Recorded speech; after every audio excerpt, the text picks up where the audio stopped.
முருகனுக்கு வெற்றிலை தீபம் ஏற்றினால் என்ன நடக்கும் தெரியுமா?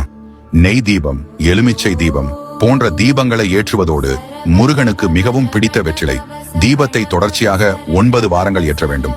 மனம் உருகி வெற்றிலை தீபம் ஏற்றி முருகனை வழிபடும் போது நினைத்த காரியங்கள் நிச்சயம் நிறைவேறும் என்பது ஐதீகம். வாரத்தில் உள்ள 7 நாட்களில் முருகனுக்கு மிகவும் பிடித்த நாளாக உள்ளது செவ்வாய்க்கிழமை.